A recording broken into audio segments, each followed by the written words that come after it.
The famous Bond villain Klaus Schwab may have retired from the World Economic Forum just in time to watch it lose its power, because their annual World Domination Conference at Davos this year was still well attended, but carried an undeniable vibe shift, so undeniable that even Klaus himself had to acknowledge that they are losing the narrative. Watch. I think that we are losing a narrative which has guided humankind since its beginning.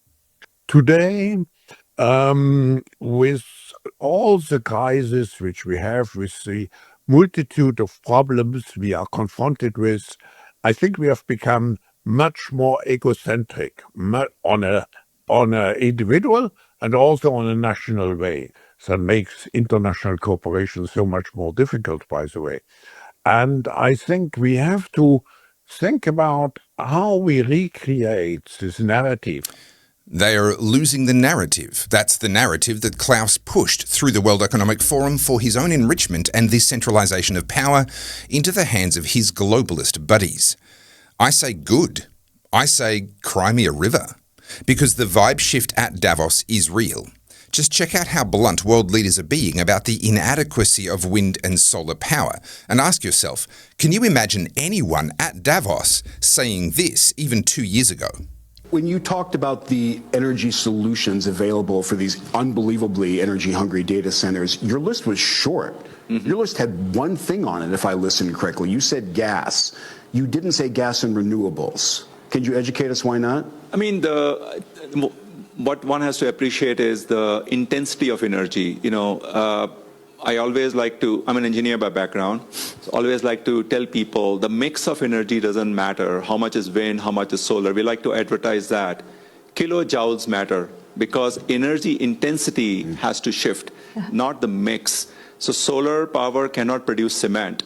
Solar power cannot produce steel. It cannot. They are very energy intensive. That's right. You still need a gas-based heating or and even oil. After 3 or 5 more years of innovation in renewable, it's not there? Physics. It's against physics. Fine, absolutely. So physics don't allow it to do it. Almost, that's against right. physics. So therefore, when you have to look at energy mix change in context of joules of energy, your challenge becomes different because the world still needs to progress. World needs to build more infrastructure. It still needs steel. It still needs cement. It still need fuels. Now, how do you do that energy mix change while you also want to build data centers and consume more energy? That's an interesting problem to solve. And today, the problem is single-threaded with the gas-fired power plant, maybe a little bit of nuclear. Renewables remain in the mix, but it cannot bring the amount of joules we need to produce this infrastructure which is required in the world. Can you believe that? He just destroyed net zero and the so-called clean energy revolution live on stage at Davos, and the panel host sat there and agreed with him. And if you think that's a one-off, just an aberration, hear it from supervillain Larry Fink. The world is going to be short power. Short power.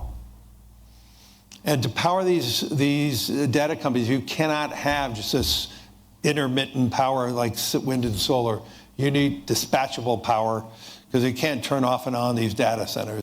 Now, I'm not suggesting that Larry Fink has had a come-to-Jesus moment and become one of the good guys, far from it. I'm just saying that they're all being mugged by reality. We knew it would happen sooner or later, and finally, it's sooner. And it's happening all over the European elite. Hear this from German Chancellor Merz. I want us to eventually have acceptable market prices for energy production again and not have to subsidize energy prices from the federal budget. We can't do this in the long run. And this is what I want to say here. It's almost trivial, but I want to say it again. It was a serious strategic mistake to phase out nuclear energy. If you're going to do it, you should at least have left the last remaining nuclear power plants in Germany on the grid 3 years ago, so that you at least have the electricity generation capacity that we had up until then.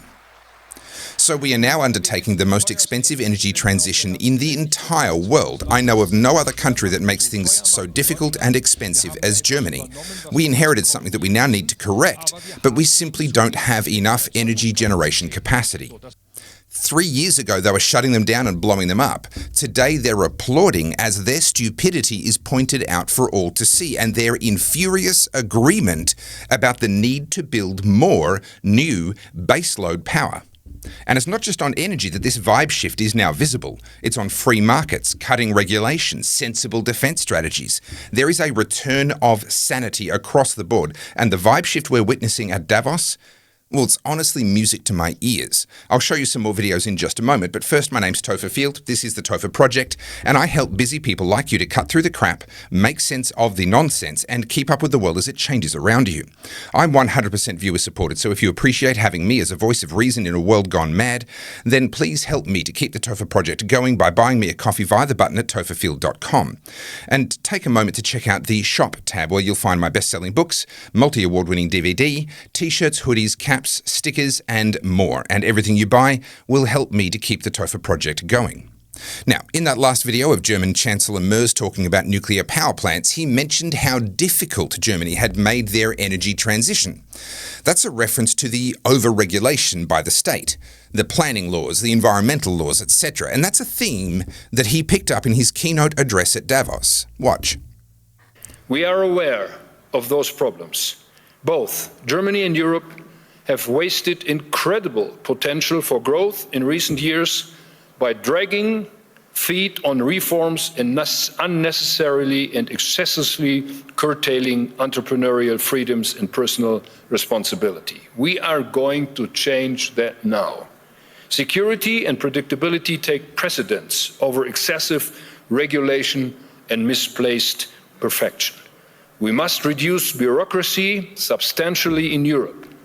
The single market was once created to form the most competitive economic area in the world, but instead we have become the world champion of over-regulation. That has to end. Honestly, can you believe what you're hearing? Again, I'm not saying these guys have magically become the good guys. They haven't. What I'm saying is that the bad guys have been mugged by reality. And here's the uncomfortable truth for the Trump haters. It's Trump's America that has forced Europe to face reality. The contrast between them is simply too obvious. The success of Trump's pro-energy, anti-regulation agenda after just 1 year makes a mockery of Europe's claims that their regulatory state is necessary. Trump himself didn't even mince his words at Davos either. Landslide election victory, the United States avoided the catastrophic energy collapse which befell every European nation that pursued the Green New Scam, perhaps the greatest hoax in history. The Green New Scam, windmills all over the place, destroy your land, destroy your land. Every time that goes around, you lose $1,000. You're supposed to make money with energy, not lose money. Here in Europe, we've seen the fate that the radical left tried to impose on America. They tried very hard. Germany now generates 22% less electricity than it did in 2017. And it's not the current chancellor's fault. He's solving the problem. He's going to do a great job. But what they did before he got there, I guess that's why he got there. And electricity prices are 64% higher. The United Kingdom produces just 1/3 of the total energy from all sources that it did in 1999. Think of that, 1/3. And they're sitting on top of the North Sea, one of the greatest reserves anywhere in the world, but they don't use it.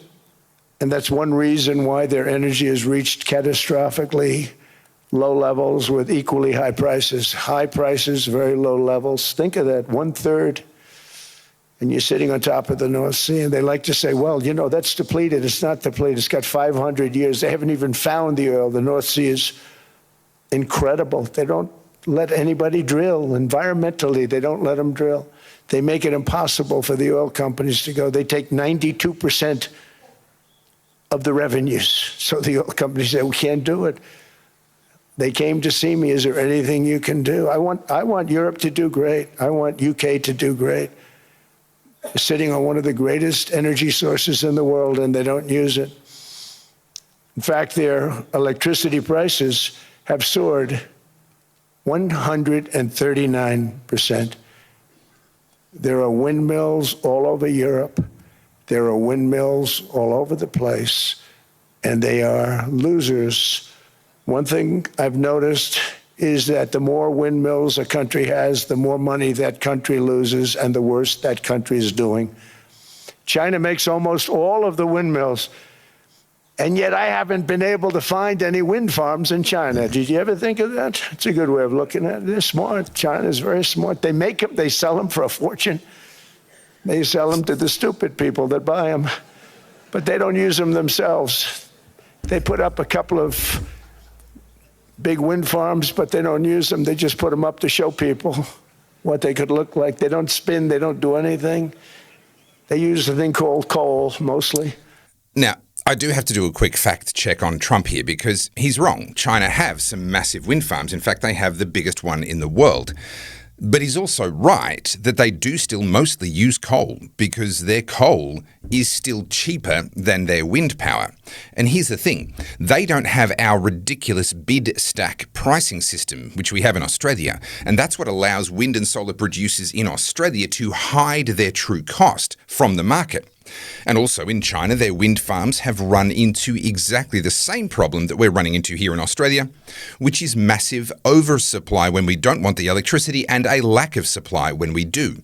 Now, Matt Farrell from the Undecided YouTube channel did a video all about the China's largest wind farm.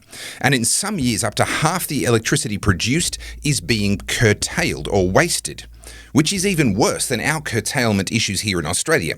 And in China, their coal is going flat out and they're building more coal-fired power plants because coal is still cheaper and more reliable. So technically, Trump was wrong to say they don't have wind farms in China. They do.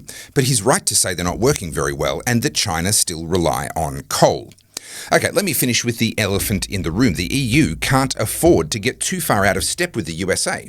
They just can't, because their survival, their defense is absolutely dependent on the United States of America, and they know it.